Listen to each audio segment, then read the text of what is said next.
sahabat Himsep, selamat datang di Himsep on Podcast bersama dengan saya Itakila Salama yang akan memandu jalannya podcast kita pada episode hari ini. Saya di sini tidak akan sendirian, saya ditemani oleh sosok pengusaha muda asal Yogyakarta yang berbisnis di bidang peternakan khususnya unggas dan burung-burung hias. Di sini saya bersama dengan Mas Aswin, salah satu pengusaha yang memulai bisnisnya itu dari hobi dan kemudian bisa berkembang secara pesat hingga menjual ke mancanegara. Pengen tahu ceritanya? Simak lebih lanjut.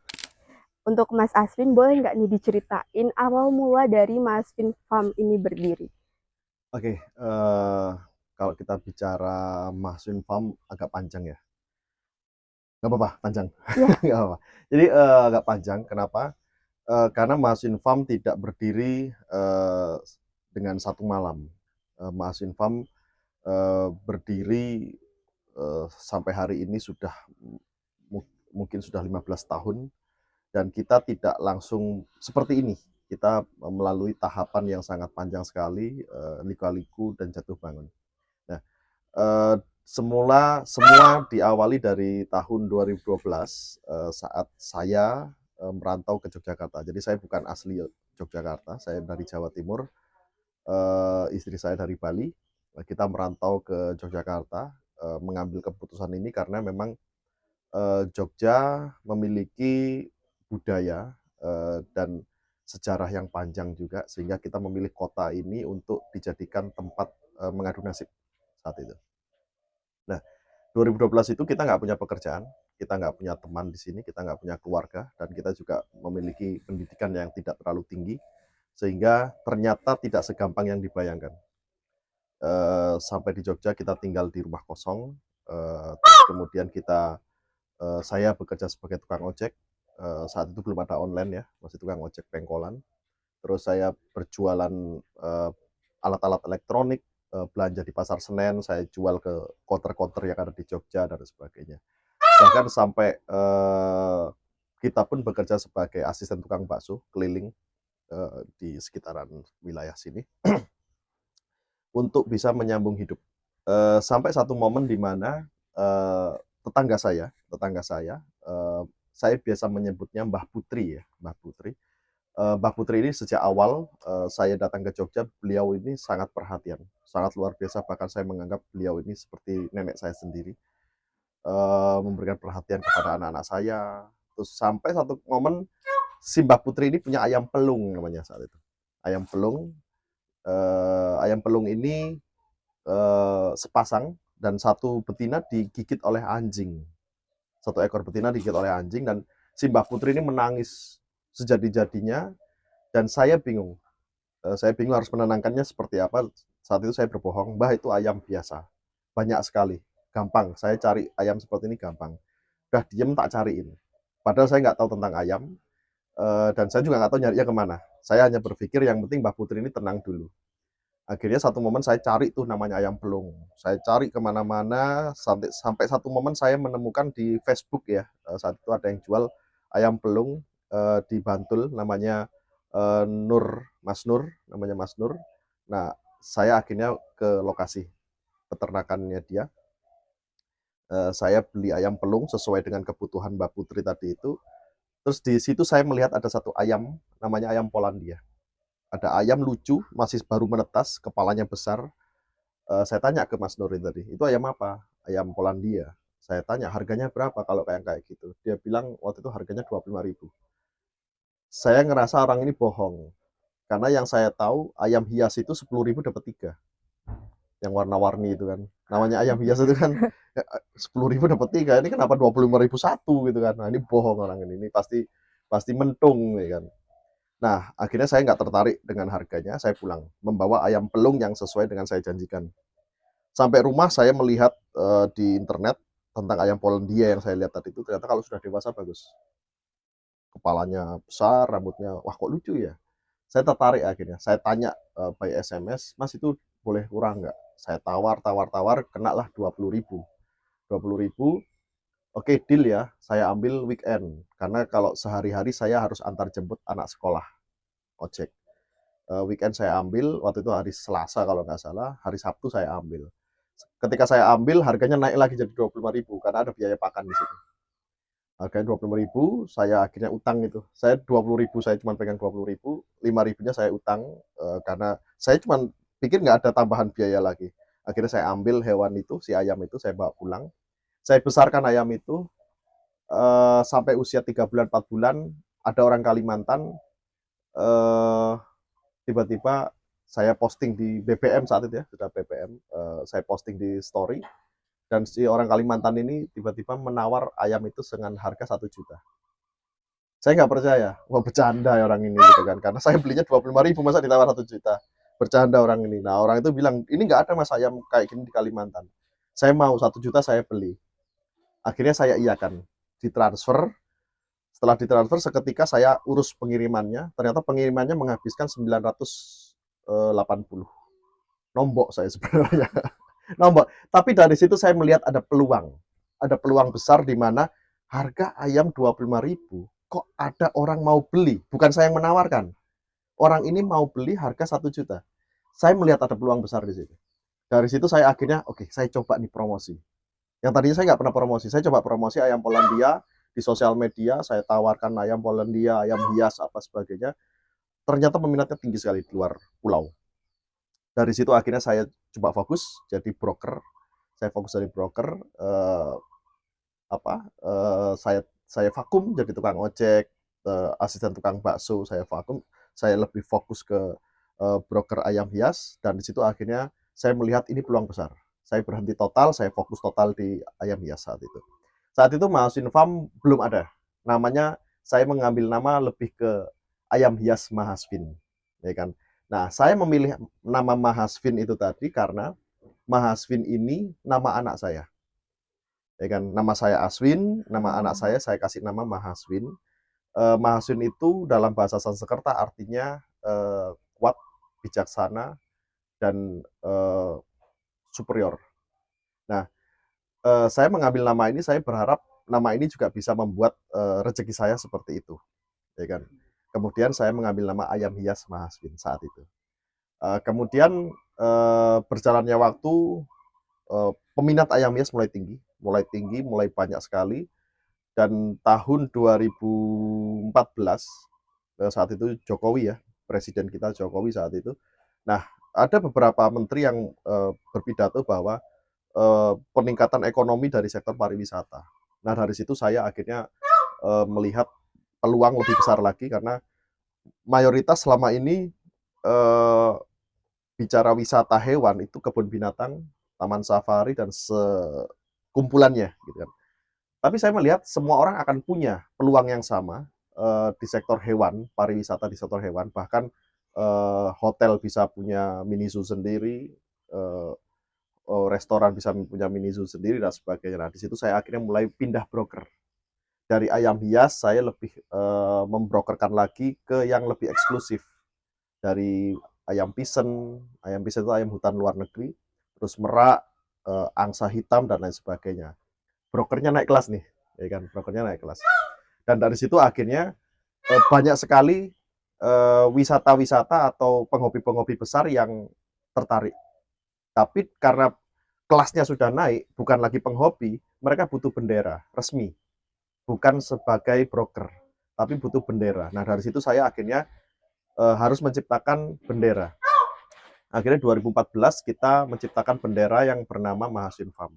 Jadi ayam hias Mahaswin itu kita rubah menjadi Mahaswin Farm karena di kami bukan hanya ayam hias, ada kura-kura, ada domba, ada mamalia dan sebagainya sehingga nama ayam hias kayaknya kurang pas. Nah, kita gantilah Mahaswin Farm lebih global, lebih luas jangkauannya. Nah, sampai saat ini Mahaswin Farm terus berkembang menjadi penangkaran besar. 2017 Mahaswin Farm menjadi peternakan merak terbesar di Indonesia. Dan dari 17 sampai 2025 Mahaswin Farm juga menjadi penangkaran burung unta terbesar di Indonesia. Nah, singkat ceritanya seperti Keren itu. banget itu. Aplaus dulu buat Mas Aswin. Nah, saya tuh tadi tertarik banget. Berarti Mas ini memulai dari nol ya, bisa dibilang perintis yang awalnya coba-coba iseng, tapi ternyata bisa membuka peluang sampai sebesar ini, bahkan ke tingkat terbaik se-Indonesia, Iya. penangkaran burung merak dan burung onta terbaik se-Indonesia. Nah, saya mau tanya nih Mas, apa sih yang jadi motivasi besar Mas buat ngembangin usaha ini? Motivasi sebenarnya gini, eee, kalau kita bicara bisnis ya, kalau kita bicara bisnis, saya bukan ahli dalam berbisnis, tapi, saya melihat banyak sekali, teman-teman yang jatuh bisnisnya, dan saya juga melihat banyak sekali teman-teman yang, up bisnisnya, dan saya melihat itu dan saya juga ada di posisi itu. Saya melihat motivasi sebenarnya adalah ekonomi, ya kan. Jadi ketika kita, tidak memiliki banyak pilihan, kita akan totalitas di situ. Artinya fokus, konsisten. Nah, motivasi apa yang saya pakai? Motivasinya adalah saya tidak terlalu punya banyak pilihan sehingga saya tidak bisa memilih dan saya harus fokus di situ. Nah, berbeda dengan teman-teman yang mungkin pendidikannya tinggi, mungkin ekonominya bagus, mereka punya banyak pilihan bisnis, ya kan? Wah, mungkin secara modal mereka bisa bikin restoran, mereka bisa bikin hotel, mereka bisa bikin franchise atau apa gitu kan. Atau secara pendidikan mereka bisa berpikir banyak hal. Sehingga terlalu banyaknya ini tadi mereka tidak fokus. Nah, di Mahasin Farm atau saya sendiri saya terfokus eh, ayam hias ini tadi atau mungkin peternakan satwa hias ini tadi karena memang saya nggak punya banyak pilihan dan untuk menjadi profesional kita butuh waktu 10 tahun menjadi seorang profesional. Tapi untuk menjadi seorang ahli kita butuh lebih dari 10 tahun. Sehingga Mahaswin Farm saat ini bukan lagi berstatus profesional, tapi sudah ahli. Di mana kita tidak punya banyak keahlian, tapi ketika kita bicara tentang satwa, se-Indonesia pasti akan melihat kami yang terbaik. Karena kami fokus lebih dari 10 tahun. Ini perasaan yang nggak pernah bisa saya ungkapkan sebenarnya. Kenapa? Saya hanya lulusan STM, di Gresik, kota kecil di samping Surabaya. Dan saya tidak punya track record yang baik dalam pendidikan, alias goblok, alias goblok. Saya dari sini, oke, oke, harap maklum ya, harap maklum. Karena ini musim kawin, jadi itu bentuk ekspresi mereka memanggil koloni untuk berkumpul dan berpesta. Dan itu hanya dikeluarkan oleh suara jantan yang alfa. Alfa itu pemimpin atau penguasa. Jadi jantan yang nggak penguasa nggak boleh ngomong. Jadi itu hukumnya. Jadi yang hanya bersuara seperti itu hanya alfa aja. Oke, kita lanjut lagi. Eh, Sebuah kebanggaan, sebuah kesedihan, sebuah eh, kegembiraan besar bercampur yang tidak bisa saya ungkapkan. Kenapa? Saya yang jauh dari kata pendidikan ya, akhirnya sekarang bisa mendidik. Bukan hanya anak PAUD, tapi bahkan dosen-dosennya pun belajar ke sini. Dari universitas, dari UNESA Surabaya, dari Unibrau Malang, terus di Yogyakarta ada UGM, dan banyak sekali kampus-kampus yang datang ke sini dari mahasiswanya sampai dosen-dosennya datang ke sini untuk belajar tentang peternakan, ilmu peternakan, tentang ilmu bisnis, tentang ilmu pengembangan masyarakat, pengembangan diri dan lain sebagainya. Saya nggak percaya sebenarnya. Saya bisa melakukan ini semua, saya benar-benar nggak percaya. Tapi ini semua sudah seperti jalan yang harus saya lalui. Jadi ketika ditanya perasaannya seperti apa, sekali lagi saya merasa bangga sekali. Saya menjadi bagian penting, bagian besar pendidikan di masa depan. Sampai akhirnya kita menciptakan tadi Mahasiswa Institute. Tujuannya adalah gini, hari ini kita melihat teknologi sangat luar biasa, sangat besar sekali, sangat keren sekali, sangat sangat menjanjikan dan juga sangat memprihatinkan. Kenapa? Kita melihat anak kecil banyak sekali yang akhirnya terjebak dengan gadget. Anak kecil itu harus bermain, anak kecil harus berkelahi, anak kecil harus nakal. Kenapa? Karena dengan melakukan itu semua mereka punya memori besar di masa depan. Dengan melakukan itu semua motorik mereka berkembang. Mereka berbohong, mereka berkelahi, mereka mencuri dan lain sebagainya. Itu tanpa kita sadari melatih anak-anak yang cerdas, melatih anak-anak yang jenius, sehingga mereka terbiasa dengan menyelesaikan masalah, melihat masalah berpikir solusinya apa dan menyelesaikan. Itu tidak akan terjadi ketika anak-anak sibuk dengan gadgetnya. Nah, sehingga Masinfam mencoba untuk mengembalikan itu dengan cara yang modern. Dengan bermain dengan hewan, melihat dengan hewan, kita di sini ada candi, kita coba bermain di dalam candi, menceritakan tentang sejarahnya, bermain puzzle, menciptakan konflik-konflik agar anak-anak itu bisa menyelesaikan masalahnya. Tujuannya cuma satu, menciptakan pemimpin-pemimpin di masa depan. Saya sudah bisa membayangkan 20 tahun lagi, pemimpin kita nggak ada yang berkualitas. Mereka pinter semua, tapi mereka tidak punya integritas, mereka tidak punya jiwa kepemimpinan, mereka tidak punya jiwa sosial, mereka hanya individual. Karena gadget itu tanpa kita sadari, mereka tuh terjebak dengan individualisme.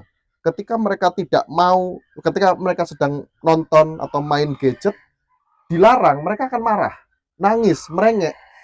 Dengan rengean-rengean itu, orang tua akhirnya sekarang, yaudah, sekali ya. Beda dengan zaman kita dulu. Zaman saya dulu, ketika kita minta, malah dipukulin. Kita berkelahi, bukan dibelain, malah dipukulin lagi, dan sebagainya. Dan itu menciptakan karakter-karakter petarung. Nah, hari ini, anak ini sudah salah. Tapi orang tua, karena sumpek dengan tangisan anak, rengean anak, teriakan-teriakan anak, akhirnya dikasih lagi, biar diem. Bayangkan, pemimpin ketika tidak dapat proyek, ngerengek, korupsi, dan lain sebagainya, 20 tahun lagi, anak-anak itu sudah menjadi pemimpin. Nah, saya membayangkan seburuk itu, negatif thinkingnya gitu kan, overthinkingnya kita berpikir sampai sejauh itu.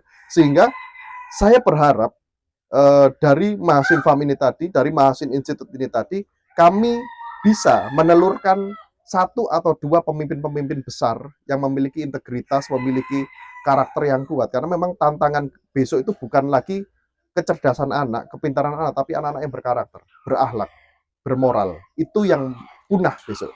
Nah, hari ini bukan hanya perannya Masinfam, semua orang bisa berperan. Ini tugas kita bersama, pemerintah, masyarakat itu semua punya tugas yang sama, yaitu menciptakan generasi muda yang lebih baik. Nah, bagaimana caranya? Ya tadi tuh, fokusnya ke motorik anak, pengembangan diri anak.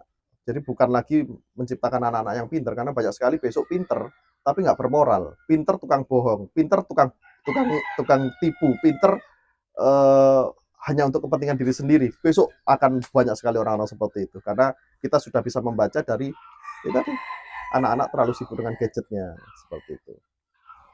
Nah, tidak hanya peran dari para generasi-generasi alpha atau generasi mahasiswa. Nah, tidak hanya orang-orang dewasa saja yang bisa belajar di sini, tapi tadi Mas Aswin tuh lebih condong ke untuk mendidik generasi muda ataupun anak-anak supaya mereka bisa menjadi pemimpin di masa depan, mendidik karakteristik mereka dan mempersiapkan mereka untuk menjadi pemimpin atau pengusaha muda di masa depan. Saya mau nanya nih, Mas ini sudah memasarkan ataupun peluang pasarnya itu siapa saja? Udah sampai ke negara mana atau baru sampai ke Indonesia aja? Oke, pasar kita sangat luas ya, sangat luas dan sangat-sangat luas. Masinfam itu kita skala internasional. Kemarin 2024 kemarin ada satu kelompok, satu IO mengadakan pertemuan peternakan burung seluruh dunia, dan Masinfam salah satu yang hadir atau diundang, salah satu perwakilan Indonesia. Dan ternyata Masinfam cukup dikenal di luar negeri. Saya juga baru paham di luar negeri. Nah, ketika kita bicara pasar, Masinfam itu sudah skala internasional. Tapi saya memilih untuk fokus di lokal, pasar Indonesia. Karena buat saya pasar Indonesia itu masih perawan. Kenapa harus mikir ekspor hewan-hewan kita dengan keuntungan yang besar, tapi juga dengan resiko yang besar.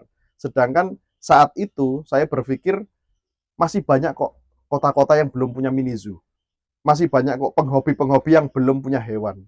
Masih banyak kok pejabat-pejabat yang masih kepingin punya hewan-hewan di villa-villanya dan lain sebagainya. Artinya, kenapa saya harus terfokus dengan ekspor ketika di dalam negeri sendiri masih sangat kosong pasarnya. sangat kosong sampai hari ini. Pasar kita sangat kosong sekali sehingga saya sampai detik ini masih terfokuskan untuk menyelesaikan lingkaran terkecil dulu. Ketika lingkaran kecil ini sudah habis, sudah kosong, barulah kita ke lingkaran yang lebih luas. Itu luar negeri. Nah, hari ini banyak sekali teman-teman dari Malaysia, dari Thailand, dari bahkan Pakistan, bahkan di Eropa itu banyak sekali yang menghubungi Mas Infam untuk minta mungkin pengiriman hewan-hewan asli Indonesia atau mungkin hewan-hewan yang kita punya, tapi kita tidak melayani. Kita belum melayani. Bukan tidak melayani, tapi belum melayani. Karena memang masih terlalu luas banget Indonesia ini. Seperti itu. Kalau dilihat dari segi potensi bisnisnya, sejauh ini potensi untuk bisnis ini berkembang itu apakah banyak terlihat atau justru malah semakin turun nih Mas, kalau melihat ke depannya? Semua bisnis pasti menurun ya, semua. Jadi ibarat grafik itu dari nol pasti akan nyampe puncaknya dan akan kembali ke nol. Itu udah hukum pasti. Nah, merak itu sekarang nyampe di grafik menurun. Ayam hias itu nyampe di grafik menurun. Kenapa? Menurun secara pasar itu karena gini, Indonesia itu kita harus pahami miskin. Mayoritas orang miskin, mayoritas pengangguran, mayoritas orang bingung Indonesia itu tadi. Jadi ada istilah ada gula ada semut, ada gula ada semut, ada istilah itu. Bisnis di Indonesia itu nggak pernah awet. Kenapa? Karena populasi orang Indonesia terlalu banyak. Dan populasi yang banyak ini tadi semua orang-orang miskin, semua orang-orang pengangguran. Sehingga seperti yang saya bilang tadi, ada gula, ada semut. Ketika ada bisnis baru, wih kok menarik. Semut itu datang semua untuk menghabiskan si gula. Tanpa peduli si gula ini harus disisahkan lagi atau mungkin harus disimpan dulu dan sebagainya. Mereka nggak peduli. Mereka hanya peduli hari ini aku bisa makan. Hari ini ada penjualan, hari ini aku bisa makan. Besok dipikir besok. Nah ini karakteristik mayoritas orang-orang kita. Bisnis ini eh, yang salah dalam pemahaman di situ. Jadi mereka lebih banyak jadi pedagang daripada pebisnis. Pebisnis berpikir jangka panjang, pedagang hanya berpikir hari ini harus laku. Karena kita makan hari ini, bukan untuk besok. Nah, ini yang jadi masalah. Banyak akhirnya produk-produk yang seharusnya panjang menjadi singkat. Contoh, ada namanya batu akik dulu ya. Batu akik. Wow, seberapa hebohnya itu luar biasa. Hilang. Contoh lagi, bunga, daun-daunan, ada janda bolong apa sebagainya. Wow, naik daun, hilang. Dan itu pun akan terjadi di hewan. Naik daun, hilang, ya kan? Dan otomatis yang semut-semut ini tadi ketika sudah hilang mereka akan pergi.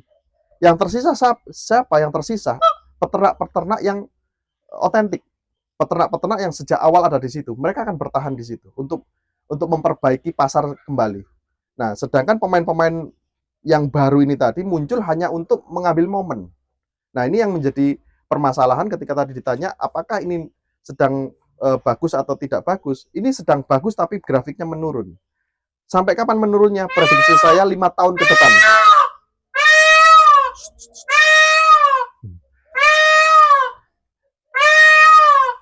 Nah, prediksi saya 5 tahun ke depan ini akan terus menurun. Nah, sehingga bagaimana mengatasinya? Seperti yang saya bilang tadi, mengatasinya adalah kita harus memberikan inovasi-inovasi baru. Contoh seperti Kevin ini tadi. Yang menurunkan yang standar, yang menurunkan yang liar. Yang tidak menurun yang apa? Yang jinak. Yang bisa diajak jogging, yang bisa diajak ngopi. Ini kan tidak akan ditemukan di mana-mana. Artinya harganya tidak akan berubah. Bahkan lebih naik harganya. Nah, artinya gini, mau produk apapun ketika kita punya terobosan-terobosan baru, ide-ide baru, tuangkan. Mungkin itu menjadi bahan olo-oloan hari ini, tapi kita nggak tahu di momen yang pas, bahan oloan itu menjadi bahan carian. Dicari oleh semua orang. Dan harga otomatis tidak ada harga pasar lagi. Karena nyari seperti ini nggak ada. Jadi saya pikir yang tidak dipahami banyak orang adalah bagaimana membedakan marketing dan branding. Marketing itu kita menjual produknya sehingga orang-orang tertarik dengan produk itu. Tapi ketika kita bicara branding, kita hanya bicara tentang hewan kita, produk kita, orang yang akan datang untuk mencari. Nah, ini yang tidak banyak dipahami dan itu kita juga ada di pelatihan atau di pelajaran di Mahasiswa Institut karena banyak sekali pedagang-pedagang peternak itu standarnya pasar. Jadi mereka tidak berpikir tentang apa itu marketing, apa itu branding, apa itu produk. Yang penting mereka punya hewan, dijual nggak laku harga segini, turunin sampai selakunya. Kan itu pedagang. Dan itu yang bikin akhirnya pasar tidak awet. Nah, saya tertarik nih. Tadi Mas bilang kalau misalkan banyak nih orang luar kayak dari India, Pakistan Hmm. gitu, untuk tertarik buat membeli unggas yang ada di sini. Nah, saya ingin bertanya nih Mas, apa sih strategi pemasaran yang Mas terapin buat menjangkau mereka supaya mereka juga mengenal Mas Fin Farm ini? Pertama, seperti yang barusan saya bilang ya, branding, ya kan. Eh, Nyenengan Mbak Ita, ingat nggak kalau dulu itu ada penipuan minta-minta pulsa? Ingat? Oke, Terus ada juga penipuan tentang kecelakaan, minta transfer. Itu iya. sering ya. Dan pelaku ini apakah masih di situ nggak? Pelaku-pelaku penipuan ini tadi mereka bermigrasi. Kemana ya nipunya biar gampang? Salah satunya adalah bisnis online. Mereka itu nggak diem di situ. Itu bukan job desk mati mereka. Mereka dulu nipu-nipu itu karena momennya banyak yang lagi gaptek.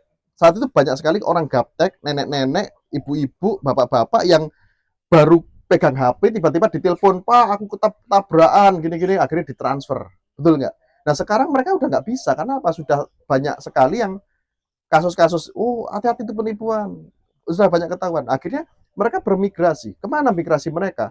Ke bisnis-bisnis online. Nah bisnis-bisnis online ini tadi mereka itu juga jualan, mereka posting jualan merak, mereka posting jualan hewan A B C D F G dengan harga yang murah. Kok murah banget ya? Wah menarik nih, banyak yang tertipu, barangnya nggak dikirim, sudah ditransfer, barangnya nggak dikirim dan lain sebagainya, banyak sekali. Nah, apa solusinya? Solusinya adalah branding. Nah, dengan adanya branding ini tadi, oh siapa yang jual? Mas Aswin. Oh saya kenal itu, saya pernah nonton, saya pernah tahu, ya kan? Nah, dengan branding ini tadi, kita akan stabil, kepercayaan pembeli itu akan tinggi. Nah, itu yang membuat lebih konsisten juga akhirnya. Beda ketika kita fokusnya ke marketing, jual. Penipu juga marketing. Penipu tidak ada yang branding. Karena mereka tidak boleh terlihat, wujud mereka tidak mau dilihat, lokasi mereka nggak mau ditahui di mana. Yang penting mereka jualan promo harga murah. Nah, sehingga untuk mengatasi ini tadi, branding itu salah satu solusinya. Terus kemudian bagaimana cara kami berjualan? Mbak Ita coba buka internet, cari misalnya jual merak atau jual burung unta, saya pastikan Masinfam nggak ada di situ. Kenapa itu Nggak Mas? akan menemukan Masinfam. Satu, karena saya gaptek. Satu, saya gaptek. Yang kedua, eh, orang-orang yang lebih kompeten di bidang itu banyak. Ada orang ahli IT melihat peluang ini, akhirnya mereka bisnis ini juga. Mereka sebenarnya ahlinya IT, tapi melihat, oh lumayan juga nih, tinggal posting-posting doang, promosi-promosi, bikin konten, jadi. Nah, mereka di situ, dan saya nggak mungkin bersaing di area yang saya nggak bisa paham di situ. Nah, salah satunya branding yang saya lakukan adalah dengan adanya Mahasiswa Institute. Sekolah-sekolah datang ke sini, PAUD-PAUD datang ke sini, mahasiswa datang ke sini. Bisnis atau marketing atau branding yang tidak akan pernah lekang dari zaman adalah mulut ke mulut. Dari zamannya nabi-nabi sampai hari ini, mulut ke mulut itu paling efektif. Dulu tidak ada informasi, hanya wah di negara sana ada ini, ya kan saya pernah ketemu. Akhirnya orang mencari itu. Nah sama, metode ini sampai kapanpun sampai kiamat saya pikir nggak akan pernah sirna. Dari mulut ke mulut itu lebih terpercaya daripada marketing sosial media. Nah itu sampai hari ini kami lakukan. Jadi tanpa disadari, Mahasiswa Institute itu adalah marketing mulut ke mulut. Jadi teman-teman yang datang ke sini, wih di sana ada peternakan, dijual, ya kan? Anaknya belajar di sini, bapaknya beli. Atau mungkin dosennya datang ke sini, akhirnya mereka tertarik bikin mini zoo di kampus. Nah, hal-hal seperti ini yang kita lakukan di Masinfam, membantu orang, terus kemudian jadi pengajar, itu bagian dari marketing dan branding kami. Jadi kalau di online sampai detik ini dengan cari Masinfam atau jualan ayam hias atau jualan satwa hias, saya pastikan Masinfam tenggelam di bawah sekali. Tapi kenapa kami orbit ada di atas? Karena orang-orang yang datang ke sini bersimpati, orang-orang yang datang ke sini tertarik, termasuk kalian. Benar nggak? Iya, Kalian betul. korban branding kami sebenarnya. Korban branding yang akhirnya kalian datang ke sini untuk mencari informasi, belajar, dan lain sebagainya. Dari kalian tayang, aku yakin pasti ada pembeli satu atau dua. Ya, jadi kalau kalian buka YouTube, saya pastikan Masin Farm teratas. Kalau buka Google nggak ada. Masin ada teratas, tapi seperti orang-orang kalian, konten kreator, dari YouTuber, dari artis, dari pejabat, yang posting itu bukan kami, ya kan? Jadi teman-teman seperti kalian ini, tak pastikan setelah ini tayang atau ini setelah selesai, satu atau dua pembeli ada, pasti. Beli apa saya nggak tahu, mungkin beli ayam hias atau mungkin kura-kura atau mungkin apa nggak tahu, tapi pasti ada satu atau dua, ya kan? Nah, ketika itu viral atau mungkin itu diunggah di kanal YouTube atau di mana, semakin banyak lagi pembelinya. Nah, ini cara kami sebenarnya. Unik banget nih teman-teman, pada era digital ini biasanya para pengusaha tuh berbondong-bondong buat promosiin produknya di sosial media. Tapi Mas Aswin ini justru malah lebih memilih pemasaran melalui mulut ke mulut nih teman-teman. Nah, apa sih yang menjadi branding yang mau Mas tunjukin ke mereka bahwasanya Mas Wim ini lebih unggul dibanding yang lain? Seperti yang tadi kita bahas, keunggulan cuman dua, kualitas dan servis. Itu yang tidak akan pernah bisa dibandingkan. Kalau harga, Mas Infam pasti kalah. Banyak sekali orang-orang yang jual dengan harga yang sangat fantastis murahnya. Banyak sekali. Pasti kalau hanya diadu dengan harga, itu pasti kalah. Tapi ketika harga itu orang sedikit mau berpikir jauh, contoh misalnya gini, di tempat lain harga merak 20 juta, di tempatnya Mas Infam harga merak sekitaran 25 sampai 30 juta. Di tempat lain ketika ditanya sakit, wah nggak tahu, kok tanya saya, kan gitu. Tapi kalau di Mas Infam, Mas ini sakit, ya kan? Oh, coba difoto, di video. Oh, itu kena bakteri, Pak. Itu gara-gara kandangnya lembab. Ada kotoran begini begini begini begini. Pertama alas kandang harus dirubah, terus itu nanti dikarantina dulu, kasih obat ini, suntik ini, suntik ini, suntik ini. Atau bahkan ketika saya harus datang ke sana, tinggal dipanggil, kita akan datang ke sana untuk membantu membenahi. Itu yang tidak akan pernah bisa diikuti oleh teman-teman yang baru, karena pengalaman itu nggak bisa bohong. Orang berpengalaman 10 bulan dengan 10 tahun itu berbeda. Orang berpengalaman 15 tahun dengan 15 hari itu berbeda. Nah, mungkin orang 15 hari bisa jadi sultan dengan jual tanah, terus dia bikin peternakan besar dengan jumlah kapasitas yang luar biasa. Bisa banget. Pengalamannya nggak bisa bohong. Kok di sini gampang mati ya? Kok di sini kalau sakit pasti mati ya? Ya itu nggak bisa bohong. Nah, itu yang akhirnya membedakan dengan tempat kita. Terus yang kedua, kita adalah penangkaran burung unta satu-satunya yang berhasil di Indonesia, ya kan? Sehingga itu juga menjadikan satu fenomena baru di Indonesia yang sampai detik ini belum ada yang bisa menangkarkan burung unta. Tahun 90 ada penangkaran burung unta terbesar se-Asia Tenggara, itu punyanya Pak Tommy Soeharto. Tapi kan sudah bangkrut karena Krismon saat itu. Dan setelah Krismon itu sampai detik ini nggak ada selain Masin Farm lagi. Nah, Masin Farm sebenarnya muncul untuk mengisi satu posisi kosong yang di Indonesia itu belum ada. Kenapa kita dulu pilih burung unta? Satu, seperti yang saya bilang, Masin Farm sudah menjadi terbaik di Indonesia. Sehingga kita tinggal nunggu jatuhnya. Ibarat sebuah kerajaan, kerajaan itu ketika sudah mencapai titik jenuh, dia tinggal nunggu dikudeta. Pemain-pemain baru dengan segala potensinya akan muncul. Nah, sehingga Masin Farm akhirnya berpikir keras. Masin Farm harus punya produk baru, harus punya bisnis baru, atau harus punya ikon baru. Yang tadinya Masin Farm lebih dikenal dengan merak, akhirnya saya memilih burung unta. Saya harus memilih satu hewan yang itu ikonik, yang itu punya, yang itu dia bisa bicara tentang masa lalu, hari ini dan masa depan. Nah, itu jatuh kepada burung unta. Burung unta itu ikonik karena ketika orang ditanya apa predator tercepat di bumi, aku tanya Mbak Ita, apa? Cita bukan? Jawabannya banyak. Ada yang bilang cita, ada yang bilang puma, ada yang bilang ini. Tapi kalau saya tanya, burung terbesar di dunia apa? Burung unta sih, gede banget itu baru Oke, pertama kali berarti lihat. artinya itu ikon, itu Iya. otentik, tidak ada pilihan lain, ya kan? Terus kemudian ketika bicara burung unta, dia itu hewan purba yang masih hidup, artinya ini dinosaurus loh, Jadi dinosaurus. usianya lebih tua dari kita Iya, ini. secara gen dia lebih tua dari kita karena dia hidup di era dinosaurus. Nah, terus kemudian burung unta ini punya sejarah besar. dia hidup di era purba, hari ini dan masa depan. Itu kita bisa panjang sekali cerita tentang burung unta. Terus kemudian burung unta ini punya nilai ekonomi yang luar biasa. Telurnya, cangkangnya, bulunya, dagingnya, anaknya, tulangnya, semua premium. Semua bisa dijual. Karena apa? Sama seperti burungnya, telurnya juga telur terbesar di dunia. Ketika kita jual, telurnya tok, itu juga fantastis harganya. Cangkangnya saja fantastis harganya. Ya kan? Dagingnya di luar negeri, daging itu sudah dikonsumsi. Burung unta itu di luar negeri hewan konsumsi, hewan ternak, bukan hewan eksotis. Nah, daging burung unta itu satu porsi nasi padang itu harganya 2.500.000. Satu porsi, satu potong aja 2.500.000. Nah, artinya burung unta sudah bisa menggambarkan semua apa yang tak inginkan. Sehingga saya memilih burung unta untuk dijadikan ikon baru setelah Merak. Nah, dilalah berhasil. Semua orang datang ke sini karena burung unta sebenarnya.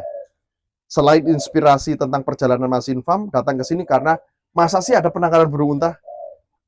Masa sih burung unta berhasil di Indonesia? Nah, di situ akhirnya Mas Irfan Hakim ke sini, Audrey ke sini, semua stasiun TV ke sini, YouTuber-YouTuber ke sini. Sebenarnya selain dari perjalanan Mas Infam, karena penasaran beneran yang sih burung unta bisa ditangkarkan. Nah, itu kan sebenarnya gagasan-gagasan yang kita matangkan. Coba kalau saya peliharanya makau. Coba kalau saya peliharanya mungkin kucing atau mungkin anjing atau mungkin bahkan harimau. Saya pikir itu tidak menjadi ikon karena sudah banyak yang berhasil, sudah banyak yang punya, dan ketika kita beradu siapa lebih hebat, yang punya uang yang lebih hebat. Tapi ketika kita berhasil menangkarkan hewan yang mustahil ditangkarkan, saya pikir tidak ada perdebatan di situ.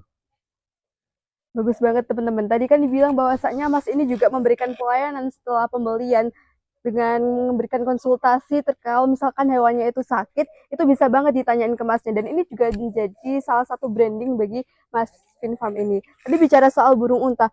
Kalau untuk perawatan dari burung unta sendiri Mas, apakah itu susah atau tidak ya? Burung unta kalau kita bilang susah ya. Tidak semua, makanya tadi tidak semua akhirnya orang bisa menangkarkan burung unta karena satu, Afrika dan Indonesia punya iklim yang berbeda, satu. Terus kedua, satu-satunya unggas yang bisa kena antraks itu burung unta.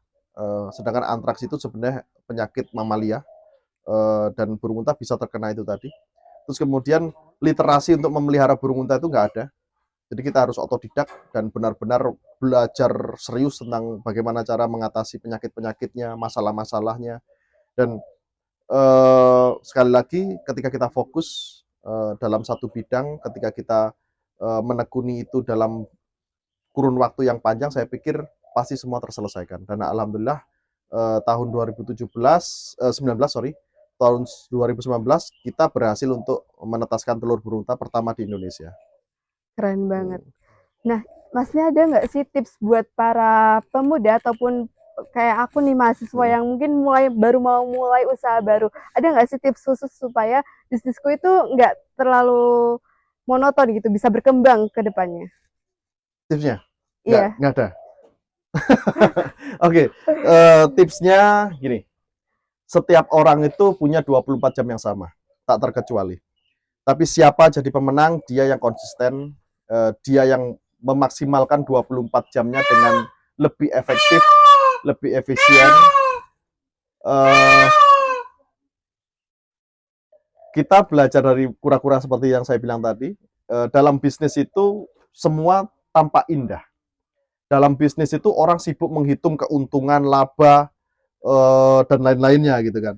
Mereka tidak memperhitungkan resikonya, tidak memperhitungkan faktor-faktor X. Ternyata ada musuh, ternyata ada orang yang benci, sampai ngirim santet. Kan itu faktor X yang tidak dihitung. Itu semua harus dihitung semua, ya kan? Sehingga kita harus mempelajari semuanya. Seperti kura-kura yang seperti saya bilang tadi, perjalanan seberat apapun, sepanjang apapun, sesulit apapun akan sampai pada tujuannya. Itu penting sekali, ya kan? Nah, saya bersyukur menjadi tukang ayam di sini karena saya lebih banyak menghabiskan waktu dengan hewan, menghabiskan waktu dengan alam, sehingga saya terus belajar dan berkembang.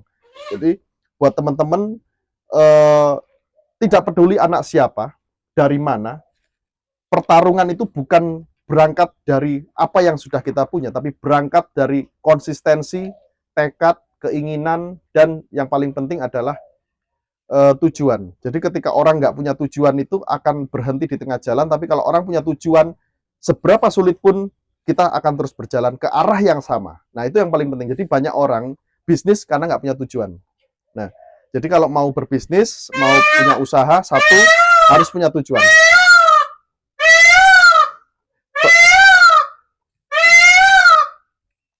Nah, oke, kita harus punya tujuan yang pertama. Yang kedua, konsisten. Terus yang berikutnya, tetap rendah hati, tetap bantu sesama, karena sekali lagi, faktor X itu akan terus terjadi. Terkadang faktor X itu tidak terjadi karena orang berpikir, oh, dulu pernah bantu saya, ya kan? Sehingga ketika ada orang yang mau jahil dan sebagainya, kita nggak pernah tahu. Mungkin doa kita tidak pernah sampai, tapi doa-doa orang yang kita bantu mungkin terijabah, tersampaikan. Nah itu yang penting sekali. Membantu orang itu terkadang bukan hanya kebahagiaan yang kita dapat, tapi juga mungkin doa-doa yang tidak pernah kita tahu, mereka mendoakan kita di belakang. Seperti itu. Keren banget nih teman-teman. Jadi buat teman-teman yang mau mulai bisnis baru nih, nggak usah takut, nggak perlu ragu. Cukup satu, tetapkan tujuan teman-teman dan mulai cari langkah untuk mencapai tujuan itu. Nah, aku mau nanya nih Mas, ada nggak sih pesan buat para pemirsa di rumah yang mau mulai usaha baru nih? Satu, oke, ini aku agak sedikit panjang ya, nggak apa ya. Eh, Orang itu banyak sekali fokus dengan kekurangan, bukan kelebihan. Pertama kita harus mengenali diri kita dulu. Apa kelebihan kita, apa kekurangan kita. Yang jadi permasalahan banyak sekali orang sibuk dengan menutupi kekurangannya. Dia melupakan kelebihannya. Contoh. Bakat Mbak Ita itu sebenarnya dari kecil melukis. Mbak Ita sibuk belajar bahasa Inggris, sibuk belajar manajemen dan lain sebagainya. Sehingga bakat Mbak Ita yang selama 10 tahun ketika bakat itu diasah, Mbak Ita mungkin sudah menjadi pelukis internasional. Dengan yang dulu mungkin bisa melukis dengan tangan, karena sudah menjadi seorang profesional bahkan ahli, Mbak Ita bisa melukis dengan bulu mata. Saking ahlinya kan gitu. Tapi ketika Mbak Ita selama 10 tahun sibuk menutupi kekurangan Mbak Ita, wah aku belum bisa bahasa Inggris, wah aku belum bisa manajerial, terus 10 tahun. Mbak Ita hanya bisa, bukan ahli. Sehingga bakat Mbak Ita terkubur, kekurangan Mbak Ita belum juga tertutupi. Karena apa? Kekurangan kita nggak akan pernah habis. Jadi buat teman-teman, fokus saja dengan apa yang kita punya, fokus saja dengan keahlian kita, fokus saja dengan apa yang sudah Tuhan anugerahkan kepada kita, itu sebenarnya poinnya untuk memulai mau berbisnis apa. Jadi bakat kita apa, keahlian kita apa, minat kita apa, selesaikan di situ dan konsisten. Keren banget nih teman-teman. Gimana sih perasaan Mas yang awalnya Mas tuh buat usaha tuh kayak coba-coba dimulai dari 25.000 bisa jadi sebesar ini. Dan terus juga memperkerjakan banyak nih warga sekitar, membuka edukasi buat teman-teman supaya bisa belajar ke sini. Gimana sih perasaannya Mas? Eh, Perasaan saya sebenarnya sudah tertuangkan dengan eh, ini tadi semua.